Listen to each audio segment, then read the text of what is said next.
Lisa. How are you? Hey, I'm really good, and you? Good. Thanks for coming on today to chat with us. Yeah, I'm really happy to be there. Yeah.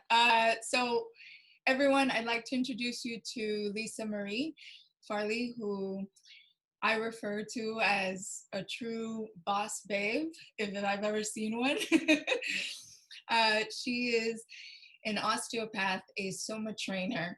She's also the founder of the Institute de SomaTraining in Montreal, which hosts the SomaTraining program and a number of teachings following the principles of osteopathy and French osteopath Guy Boyer.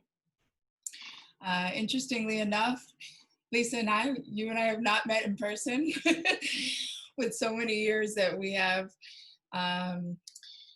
a similar network of student practitioners and working with Guy Boyer, but luckily we've been able to connect in other ways, and fortunately, like today, to bring forth some information that I think is very pertinent to current climate more than ever. Would you agree? Yeah, absolutely. Yeah, so when I first started putting these wellness chats together, to me, you were the perfect person to talk about today's topic. So myofascial stretching. So let's dive in. Yeah, absolutely. So first, let's explain to us what fascia actually is. Yeah, so fascia is a type of tissue at the base. So it's a type of tissue. We have muscle tissue, visceral tissue, nervous tissue in our body. The medical term for it is more common is connective tissue, which I like the word also because it really explains the big effect of the fascia in the body is to connect everything. Actually, we have one fascia in the whole body, this big web that connects everything. It's mostly made of fibers, cells, and liquid. So the distribution and circulation of liquid through this big web is going to be really, really important for the health of the fascia and or the connective tissue. And in time, fascia has been a bit put to the side for a long time by more the medical practitioners, like classic medical practitioners, because they were seeing it a little bit as a useless tissue. But more and more now in the last 10 years, so many studies has been done on it, mostly at the beginning on its mechanical component, I would say, just because it would easily redistribute the tension throughout the body. So because it surrounds all things in our body, when we move, which we move every day, all the time, day and night, inside and out, the fascia would be seen as the mechanism to redistribute the tension so that we stay as much as possible in equilibrium in our body as we're doing all those external and internal movements. So that's how globally I would view it. And like I said, the mechanical component has been studied a lot. I think in osteopathy, the goal of the fascia, well, actually we treat mainly the fascia in osteopathy, or it's the system that we address the most directly, because we believe that the body has the ability to heal itself. Like the only thing we're doing is just simulating its own healing process inside. And often when we find an unbalancement, it's really hard to pinpoint the exact cause of the problem, but by addressing the fascia, we instantly address all the link with the region we're treating, because that fascia is in link with everything, all the system in that area, which it can be lymphatic tissue or circulatory or nervous tissue or a muscle or a joint that's a little more restricted, etc. By working on the fascia, we stimulate all that is in that region. So that's how I would describe it quickly. Yeah, no, that was perfect. That was beautifully done. I couldn't have asked for a better explanation of fascia. And so, going into, before or interlinked what myofascial stretching is, it's important to understand what fascial restriction is, right? Yeah. So, And I think there's a lot of misconception or misunderstanding of that term, often maybe because sometimes therapists try to explain it too easily or too basic to the client, then it gets misunderstood. So a fascial restriction, the fascial tissue is alive. So it responds to a demand all the time. When we have a mechanical change on the tissue or mechanical demand on the tissue is going to react to adapt to that demand.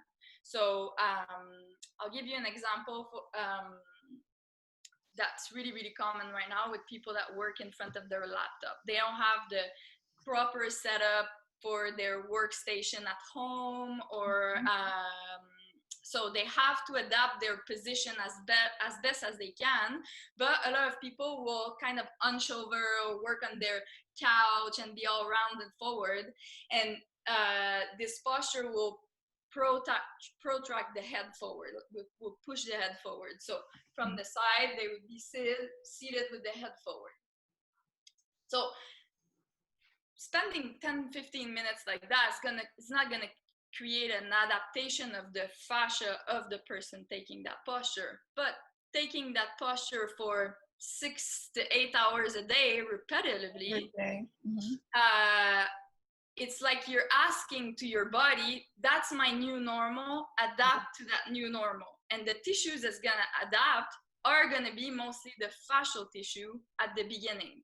And that's where with time, you would see people with this forward head posture, an accumulation of tissue that would grow at the junction between the neck and the upper back, for example. It's like an accumulation of,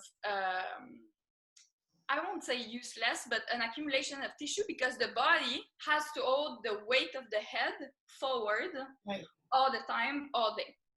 So because the weight is increased, then the resistant bands to hold back the head has to increase too. It's like if I'm telling you to hold 20 pounds at the beginning, and then I add another 20 pounds, you're gonna have to add help to hold that 40 pounds now. So the help is added by new fibers of the fascial tissue. So the fascia builds new bridges to make it stronger, but it makes it denser. It makes it more like all the layers compressed together. The liquid circulates less in that area, and that would be built also because the muscle in the back of the neck aren't strong enough by themselves to hold that weight all day. So then the fascial system will respond in adaptation. So most of the fascial restriction comes from an unbalancement from our zero or most efficient position.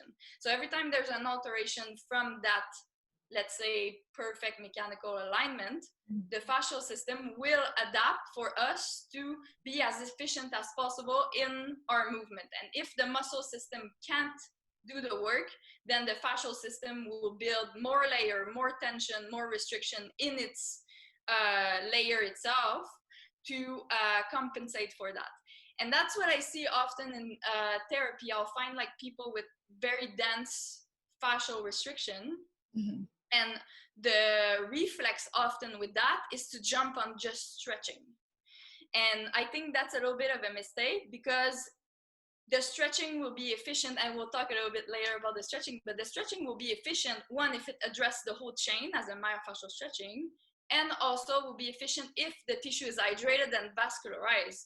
And to bring liquid to the muscle, the best way to do it is to bring blood. And how we bring blood efficiently is by doing some reinforcement or contraction of that muscle. So often I associate fascial restriction with the weakness also of the muscle. So that's an interesting thing to keep in mind. And also the fascia in the body, because it's global and everywhere, it has layer also. Like for example, in the rib cage, we have 7 layers of fascia that has to move and slide on each other for a breathing pattern to be efficient. Mm-hmm. If some of those layers start to adhere together because there's not enough hydration or liquid in between the layers, not enough movement. So movement creates the lubrication between the layers. When we stop the movement, that area, the liquid doesn't circulate well, and the layers of fascia will create like little bridges in between, and will restrict the movement until there's no movement in between. So that's another also way to see the fascial restriction in the body, is one layer on top of another layer that kind of get compressed or yes, stuck together. So yeah, that's how I would see the fascial restriction in the body. So what are the most common symptoms? I mean, I feel like, there's hundreds that are attached to fascial restriction because, like you say, it governs all. But what would you say that you see maybe in your practice most often, like what people complain the most about that is directly related to fascial restriction? Yeah, so the most common one, because fascia can take many, many names. Fascia is a ligament, it's a tendon, it's a bursa, it's a capsula. So all those itis, like capsulitis, tendonitis, bursitis, all of that can be in link with, it gives us an alarm that the fascial system in that area can't compensate anymore. It's been maxed out, and now it starts to inflame. So those pathology would be more directed toward the fascial tissue. But indirectly, like herniated disc, nevralgia, circulatory problems, things like that can be also indirectly related to inefficiency of the fascial system. Right. So let's dive into what myofascial stretching is and how it differs from the traditional stretching that most of us are more aware of. Yeah. So the big difference, I think, is to consider this globality throughout the whole body. So if we want to put that one skin, that whole link in tension, we have to put the whole body in tension at the same time if we want to address the fascia. So that's a big difference between a classical stretch, classical muscle stretch, where the person would take a position often in one dimension or one action of a muscle. For example, let's say a bicep femoris on the leg. The bicep femoris will have mainly 2 big actions, flexion of the knee and extension of the hip, but it also has some secondary muscle action. And when we take the position for myofascial stretching, we always want to take in account all those actions to get the most specific on that area. And the myofascial stretching is really to create space around a muscle, but using its whole chain. Okay. So we want to put first all the action of that muscle in place in the position of lengthening, and then add the global fascial tension throughout the body with rules that we learn with the lower limb and upper limb, and etc. So that's really the mechanical difference, or in the methodology. That's the big difference between the traditional stretching, which takes into account, let's say, a hamstring stretch. Like I said, it's very rare that we'll hear a classic stretching for the bicep femoris. Usually people would say, oh, I do a stretching for the hamstring globally. But in the myofascial stretching, because we go so specific in the secondary action, we're able to isolate more the different parts of the hamstring, for example, or different parts of the psoas, or different parts of the deltoid, etc., to make sure that all the sliding in between all the layers of the body are properly addressed. And again, at the same time, the body is the easiest compensator and biggest compensator in the world. And what happens often when we do a classic stretching is, if I have a restriction, let's say, again, I take the same example with my bicep femoris, and I stretch my hamstring, I'll probably often adapt my position to not go in that tension specific to my bicep femoris and avoid it because it's uncomfortable, and my body will go where it's already easy in the stretching. Where often people will say in the myofascial stretching, well, I stretch my hamstring all the time, I've never felt them this way, is because you can't avoid it. It's so precise and specific that you can't avoid the compensation, or very more hardly. Yeah, absolutely. It's because they also haven't tapped into that part of, say, the hamstring, because they've only done a traditional stretch. So of course it hasn't even reached that layer almost. Yeah, and like again, you bring another thought in my head where like there's many types of traditional stretching. There's the active stretching, passive stretching, active mobilization, all of that. But the thing is, like many of those methods are good and bring benefits to the tissue, but rarely they put everything together. And that's what I find with the myofascial stretching. It's just everything I need to put all the systems and all the body in tension at the same time. Right. So that's why, yeah, I love it, and I use it every day in my practice. And so what would you say are the most important factors in myofascial stretching, like duration, the breathing component? What would you say are the most important? Well, the most important, I would say, would be the quality of tissue before you do the stretching. So even if you do the best stretching possible, if your tissue isn't hydrated and doesn't have a good neurological activation or like proprioceptive component, awareness in the positioning of the limb you want to put together, your myofascial stretching is not going to be as efficient. So it doesn't mean that you can't do them. It's just you will see a little less results or quick effect if first the quality of your tissue is not the best. So I would say like having a good hydrated body, Proper nutrition, like good sleep, and anything that would affect the system in global for any other method you would want to apply in your body. I would say that's the basic. But then after, specific to the myofascial stretching, the duration and the amount of repetition that you do will affect the efficiency of your exercise. So often in a classical stretch, let's say in physiotherapy, commonly people will give a stretch and hold 10 seconds or 15 seconds. It's not enough to create a lasting change in the tissue, because even if you hold for a minute, you'll lose approximately 90% of what you gain in the first minute after you've done the stretch. So it's really important to hold the position for a long time, but even more than that is to repeat the slight stress or slight tension on the tissue with the exercise multiple times. So the best results that we see in practice is to integrate the same posture 3 times 30 seconds when you practice them. Okay. And come back to it. And every time you gain a little more, and what you've gained, you'll keep more also with time. And also the other thing I would say is, again, in the repetition, but not right away, in choosing, let's say 2 or 3 exercises and practicing them on a regular basis, like every day, once a day. Doing a stretching 1 or 2 times a week with 3-4 days in between, you'll relieve the tension when you do it, but it will take you much longer than choosing 3 weeks where you choose 2 or 3 exercises that you do for 1.5 minutes and doing them every day. You will really see the change staying in your body, because again, the fascia responds to the demand. It's like the person sitting like that. If you continue to knock on the same nail every day, it will change.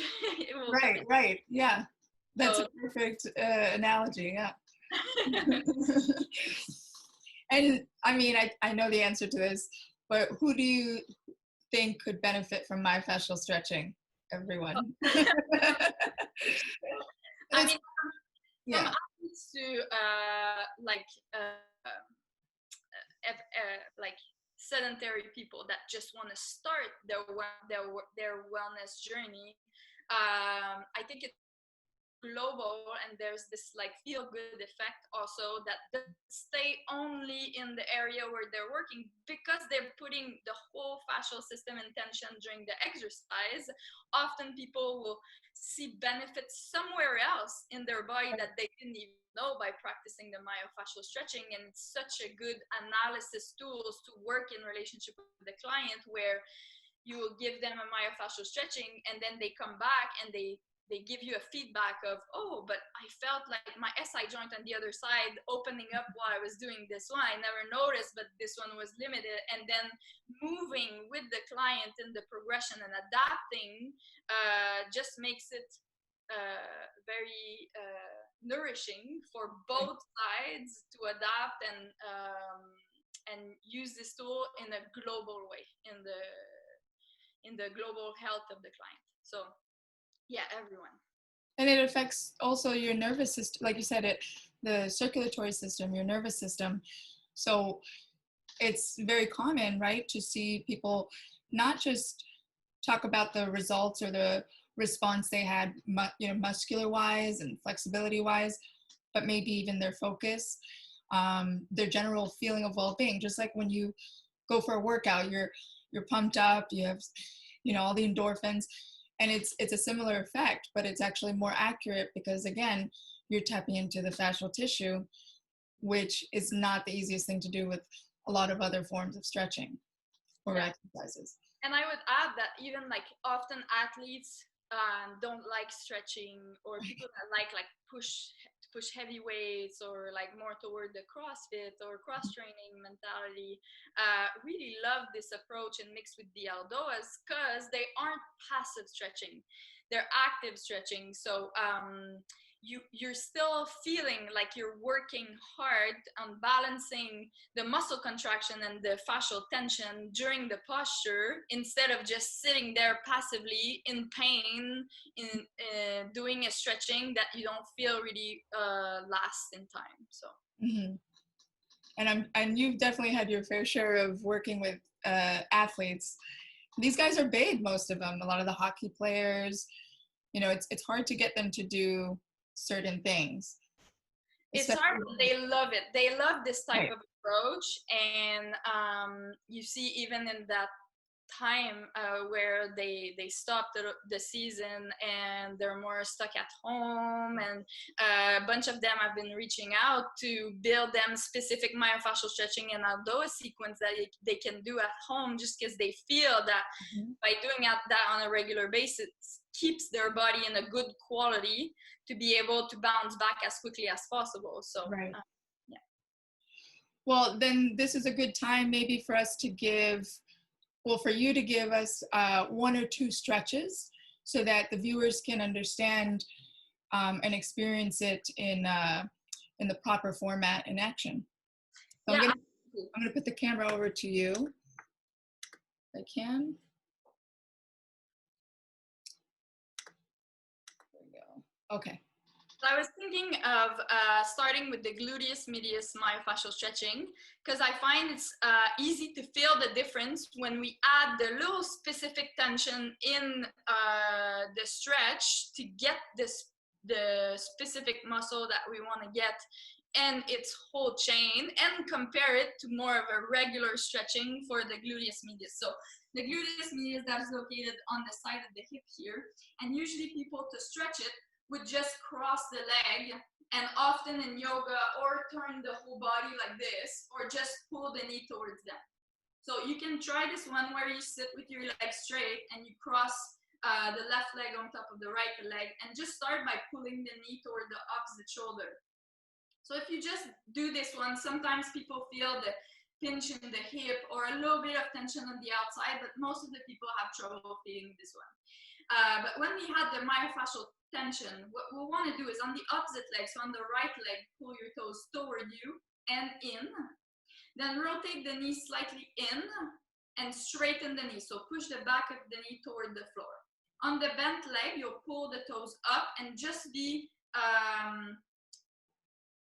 laying your heel on the ground, and turn your toes out to activate the anterior tibial muscle here.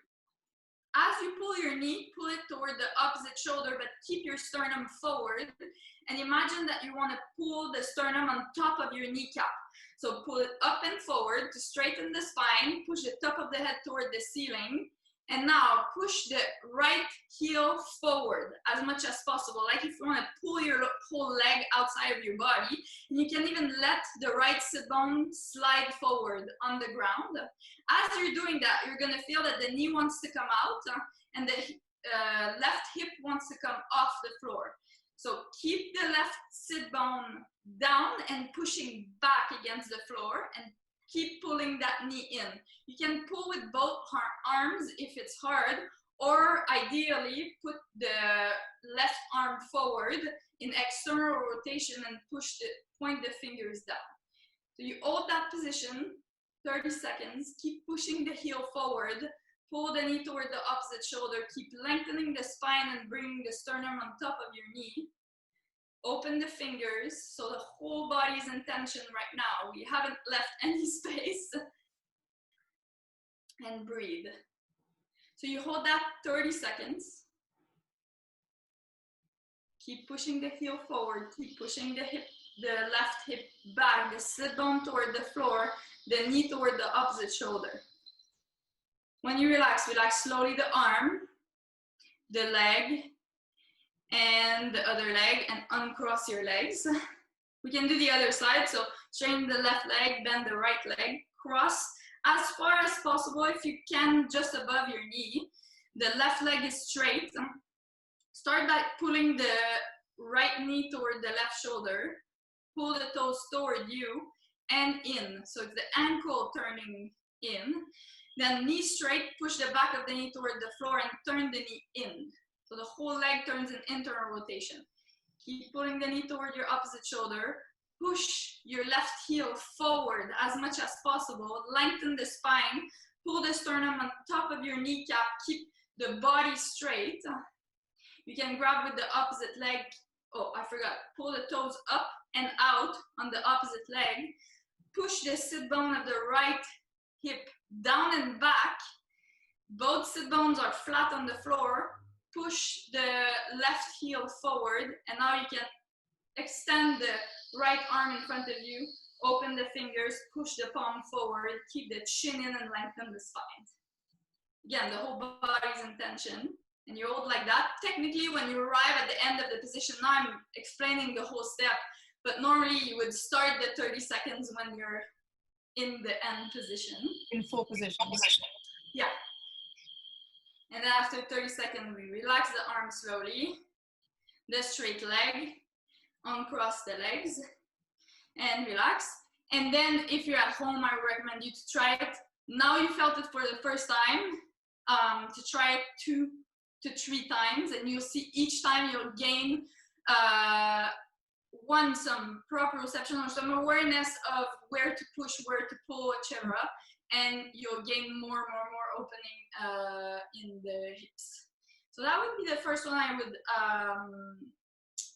recommend to try. It's an easy one and feels really good on the hips. The next one is the pectoralis major, which is one again that so many people have retracted right now, working on the computer all the time or sitting in the couch. So this one, you would lie on the ground on the floor with your legs straight. You see me? Make sure that your sternum is facing the ground first, and you extend one arm to the side. So start at 90 degrees with your shoulder, and then lift the hand a little higher than the shoulder level. So you don't want it too high, approximately 20 to 30 degrees above the shoulder level. Then from here, you can start by resting your head. Lift the fingers off the floor, like you're making a stop sign. And then rotate the small finger on the floor. So maximum external rotation of your arm. Push in your palm and see the whole arm sliding on the floor. Try to flatten the right shoulder on the floor. And now turn the head on the other side and plant the palm on the ground. Keep the elbow up.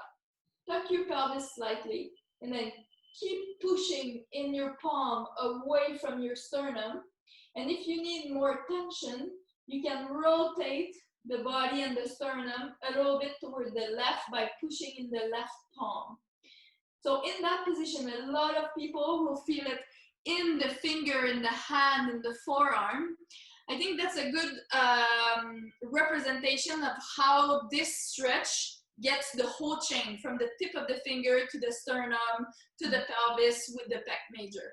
So by keeping the pelvis tucked and pushing with the palm 30 seconds on each side and respect the maximum. I usually say also to people, don't go past a 6 or 7 on 10 of discomfort when you do the exercise, or else you're just contracting against it and you're not getting the most effect.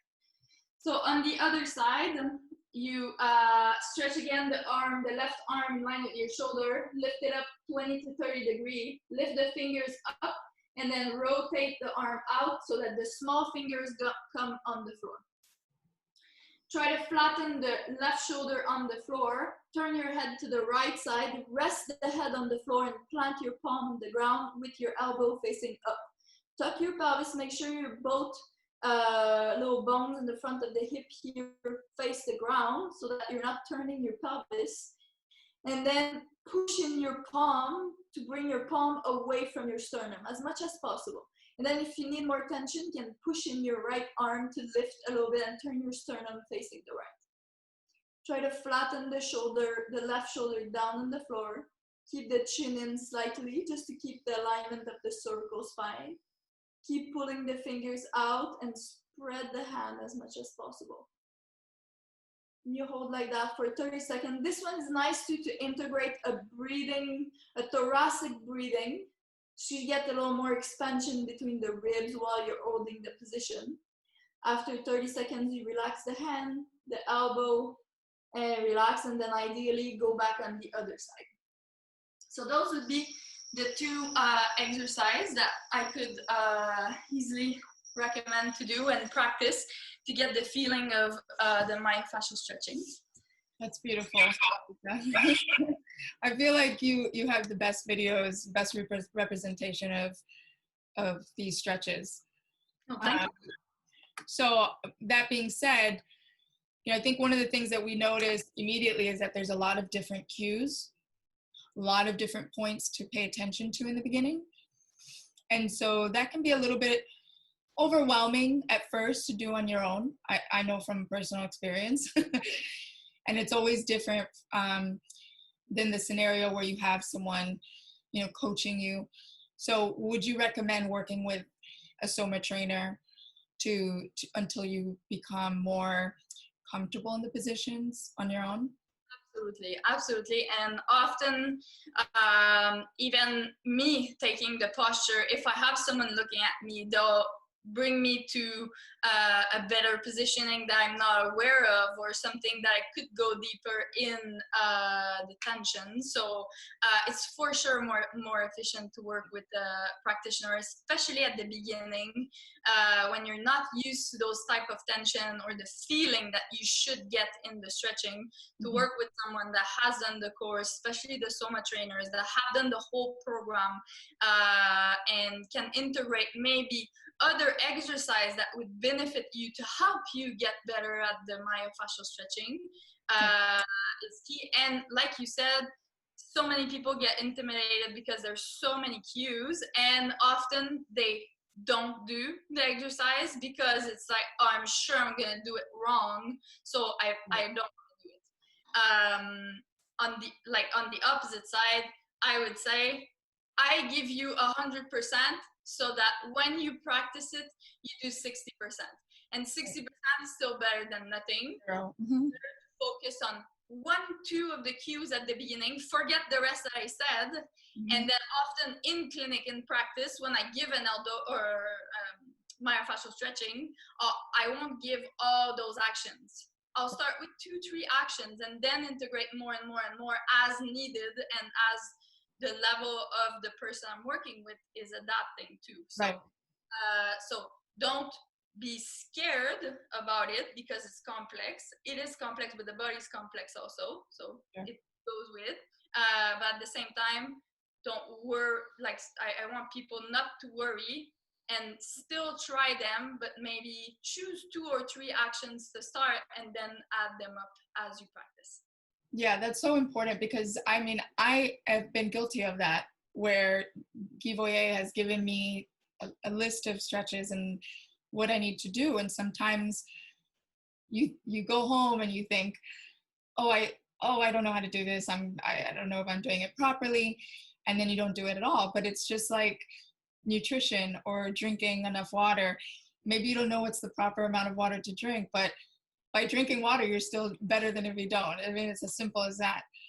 But the beauty of myofascial stretching is that once you do work with someone, and now virtually it's more available, then you can actually maintain that.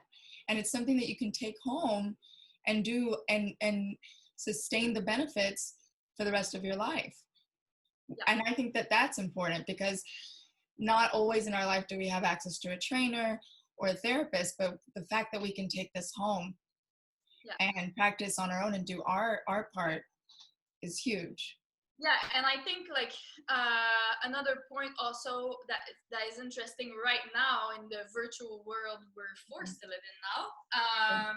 Yes, the one-on-one session and the cueing and the touching and the correcting is best, but at the same time, what I find that people really get nice results, nice response, and love now is the access to 45 to 60-minute classes. So I don't know if you've experienced that, but the difference in doing 3 little exercises specific to you at home is good, but the effect you're getting in an hour Aldo and myofascial stretching class is so good. It feels so good in the body, and it's so different than a yoga class or a workout. The feeling is completely different. The freedom you feel in your whole body, also the solidity. Do you say that's like you feel solid, but at the same time open. And it's a feeling you can't really get with anything else, and that's the little gold mine I find, and that's why we've been trying to offer like little videos for 2-3 exercises, but also like hour and a half workshops where we can offer the access not just to the people in Montreal, but now access to everyone to those hour sessions and feel the difference in your body and being guided like this with our words. And the cueing and remembering all the different actions, I think it's really cool right now. Yeah, it is. I mean, sometimes there's a silver lining, there's a benefit to a lot of what's going on. So, and I'm going to link here the website for SomaTraining Institute in Montreal, so that people can stay up to date with the courses, the wellness moments that you've been offering. And I believe you have one coming up next week, right? Yes, so we have a wellness moment focused on breathing, where the myofascial stretching and Aldo will cover all the breathing muscles and areas, so the thoracic cage and the diaphragm, the 2 diaphragm that are concerns first, and then we follow with breathing exercise, in-depth breathing exercise. So that would be really, really nice. So this one is June 10th, next Wednesday. This is more part of my Aldoa page. It's not really linked to the school, the SomaTraining school. So those events are not on our website, but more on our social media. But all the courses are on the Institute SomaTraining website in the section schedule 2020-2021. Unfortunately, we had to reschedule some of our courses because of the pandemic now, but there's new dates. I'm talking about myofascial stretching, if you allow me. Of course.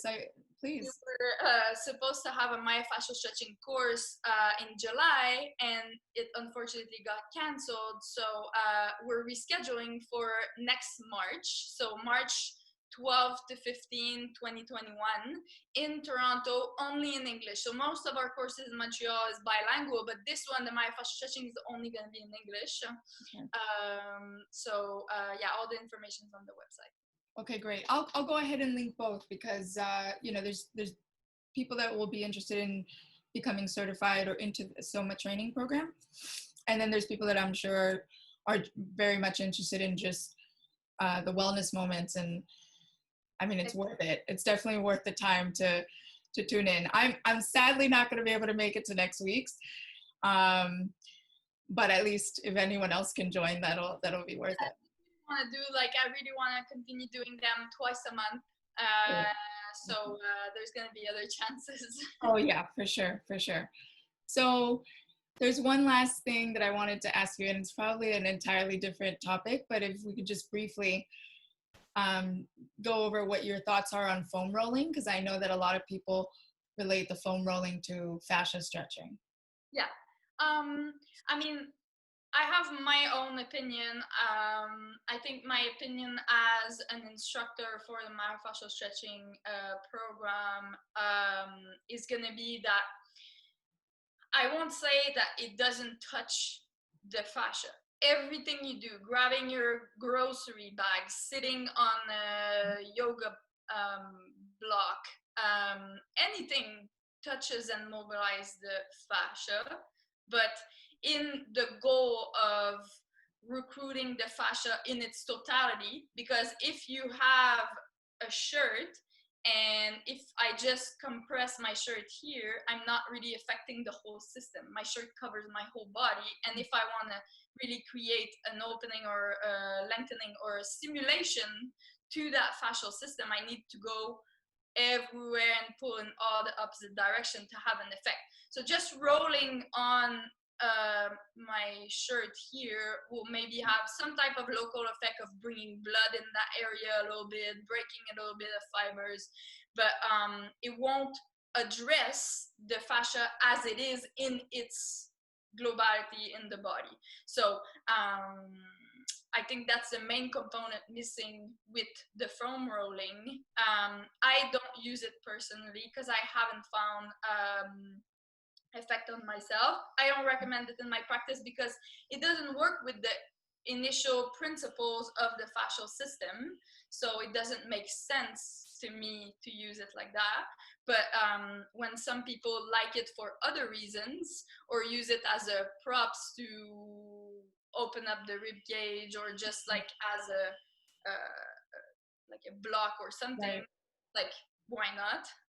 The rolling part, I've just not seen that interesting good results, and like I said, it doesn't put the whole chain in tension.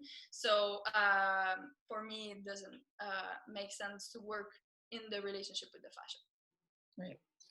Well, Lisa, thank you so much. I know you're very busy and this is a busy time, so I really appreciate you taking the time to chat with us. I think, you know, this information is just, it's gold, and you've explained it beautifully to where we can really understand it. So thank you so much. And I'm just going to link all the information here so that people have access to this and they can connect with you if they want to be a part of it. Yeah, absolutely. Yeah. All right. Well, thank you so much, Lisa. Stay safe. And hopefully in 2021, we'll eventually meet physically in person. Hopefully. All right. Stay safe. Thank you. Bye-bye. Bye.